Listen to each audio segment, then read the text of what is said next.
My goodness, what an episode we got this week. Let's jump into the recap where I'll talk about some of the major plot points that we got, and then I'll share my main takeaways later in the video.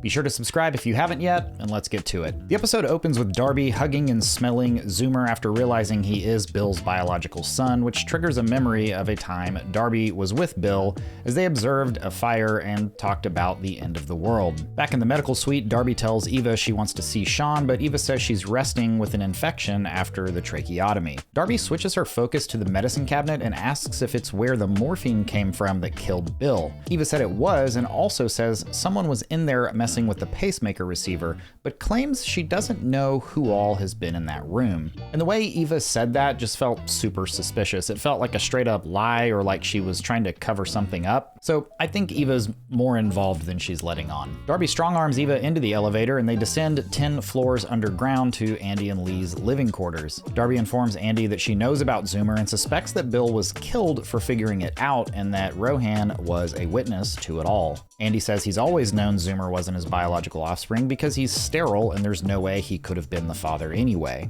Darby brings up the morphine and Andy says it was stolen from the medical suite and that the footage only shows Bill and David, apart from the family, of course.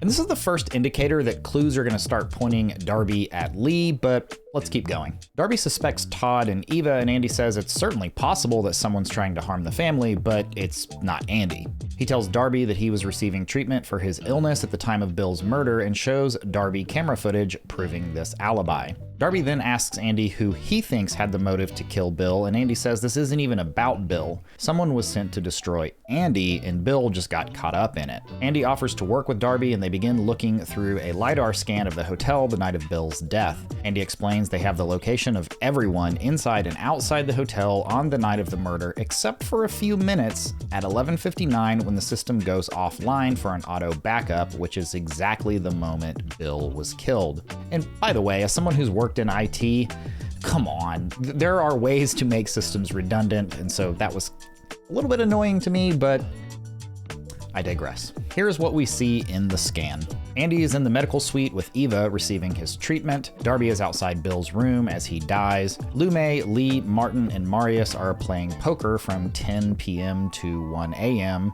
Andy and Darby then remove everyone from the list that were shown to be in their rooms at the time of Bill's death. It is important to say, though, that Darby tried to get Ray to do that, but he said that it was classified and he couldn't do it. But then Andy asked Ray to do the same thing, and he did, which may not seem super important, but it should be noted that Ray will absolutely do things for Andy that Ray wouldn't do for anyone else because he's the administrator. He's the one that created Ray.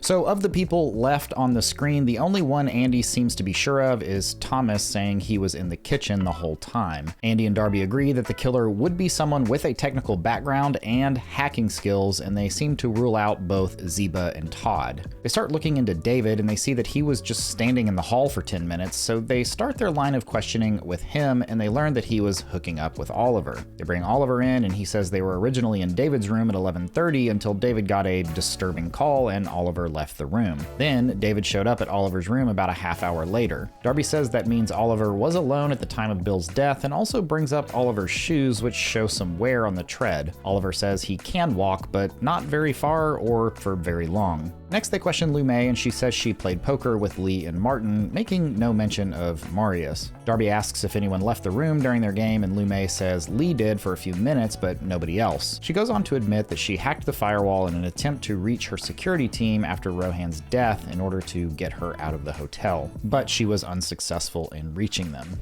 Next, they ask Ray who called David's room that night, and it's revealed that Bill is the one that called him, and they spoke for 27 seconds. And if you haven't noticed yet, the number 27 just keeps coming up in this show, and I'll talk about it more later in the video. Marius comes in and says the Wall Street Journal's on the phone and that they know about Rohan and that everyone is trapped at the hotel. At first, I didn't think this was super important and I wasn't going to say anything about it, but I keep reading theories that the whole world has ended outside of this hotel and that these are like the last remaining people. But I don't think the Wall Street Journal would just be continuing business as usual and doing their like typical reporting if there was like catastrophe happening all over the planet. So because of that, I wanted to go ahead and point that out. After Andy leaves the room to take the call, Darby heads upstairs and finds Lee in Zoomer's room. She spills the beans about her conversation with Andy, which Lee doesn't take well, and heads into the bathroom where we hear her vomiting. And there's lots of questions around this vomiting. Is she vomiting because she's upset? Is she vomiting because she's nervous or stressed out? Or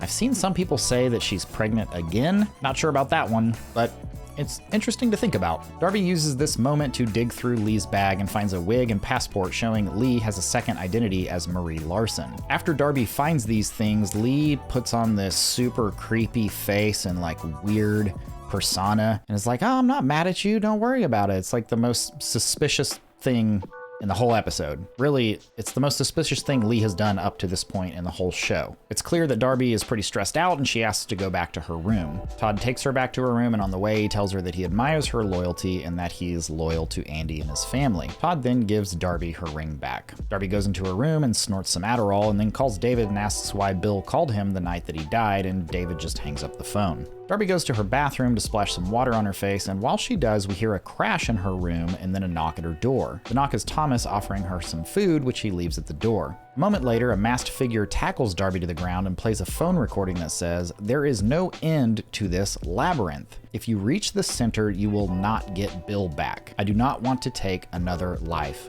Don't force my hand." Now, I was actually beginning to think that none of this was real and Darby was just hallucinating it because of her concussion, but I went back and saw Darby lock her door when Todd dropped her off, but here we can see it had been unlocked while Darby was in the bathroom. So someone definitely came in, and it appears to be a man based on their height and size of their hands. We can see that the person left Darby's room through the back door, and this does make me wonder if this is the person Rohan was signaling to outside. Obviously, we don't have a lot to go on here, so I'd love to hear your theories as to who you think this person is. After the attack, Darby visits Sean, who's still trying to recover from her infection after the tracheotomy. Sean asks Eva to leave the room, and Darby shares the information about the break-in and the truth about Zoomer, and Sean says that Andy loves that boy more than anything, and that Lee loves the money she's making through Zoomer's trust fund. Sean tells Darby to find people to trust because she can't go it alone. Then, as Darby is getting her water, Sean dies. Outside Sean's room, Darby tells Andy that it is someone close to him, but he doesn't realize how close. She then goes on to tell Andy about this passport that she found in Lee's purse, but it's under a different name. Andy's upset by this and tells Darby she needs to go lie down. On the way to her room, Darby spots Lume and Zeba sitting around a fire in the courtyard. She joins them and informs them of Sean's death, and Martin arrives and Darby shares information about Andy's bunker and how she thinks the robots are building more of them. Zeba says it's like an end-of-the-world bunker for the ultra-rich. Oliver joins them and Marius tries to call them all back inside, but Zeba sends him away. Zeba then pulls out some sage that she apparently just carries around for moments like this and initiates a type of ritual to send off those who have died. When it's Darby's turn to send off Bill, she says she can't do it because if she does, he won't come back. We then see another flashback of Darby working to solve the case of the Silver Doe, and when Bill learns she's on drugs, he says they should go home because he thinks she's losing it. Darby goes on a rant about how they need to do something about this when the room catches fire, and Bill says, "I feel like I'd have to die for you to love me." This memory sends present-day Darby spiraling and she heads back to her room. While she's there, she uses Ray as a sort of virtual therapist. During this conversation, Darby's lamp begins flashing and she recognizes it as Morse code. She writes down the message which says, "I know why Bill called David. 2200, pool." We then follow Darby as she heads to meet the sender of this message at the pool, and when she arrives, nobody's there. After waiting a while, she gets cold and decides to enter the warm water of the pool. Moments later, the pool cover begins to close and Darby races to get out, but she's too late. As she's banging on the cover, she sees a figure appear through the glass and the episode ends. Okay. Wow, what an episode. We have a lot to unpack leading up to that massive cliffhanger of Darby under the water in the pool. But first, I want to say thank you to all you new subscribers helping us reach our goal of 10,000. And if you haven't subscribed yet and you're enjoying these videos, be sure to click that subscribe button down below. So after reflecting on everything from this episode, there are a few primary events and theories that I'd like to discuss. The first one is Lee. Of everyone at the hotel, she seems to be the one with the most motive at this point. The items Darby found in Lee's purse definitely indicate that she's up to something at the very least. Maybe she's planning an escape with Zoomer under this new identity. Or it's possible that she didn't know that Andy knew about Bill being Zoomer's father, so she had Bill killed and subsequently Rohan and Sean, and now she's trying to have Darby killed because Darby has now told Lee that she knows everything. That said, this figure outside the pool doesn't really look like Lee to me. I know it's obviously hard to see this person, but it looks more like a man wearing a white button-up shirt and tie. I'm dying to hear who you think this mystery person is, so let me know down in the comments. Okay, the next thing I want to discuss is the number 27 being used over and over again in this show. Here are all the clips I found of it being used up to this point. How old are you? 5 years, 9 months, 20 days, and 27 seconds. 27, all right, perfect, great. Controversial artist Bill Farron, better known as Fangs, has died at the age of 27. Ray, how long was the call? 27 seconds. And this one's a bit of a stretch, but in the flashback where Darby and Bill stay in the motel, their room number was 115. 1 + 1 is 2, and 5 + 1 + 1 is 7, giving us 27. Like I said, it's a stretch. I can't quite figure out the importance of this number, but the fact is, it keeps coming up. So the first thing I did was pull up the map of the hotel that Darby found down in the kitchen, and we can see that staying in room 2 is David, and in room 7 is Zeba.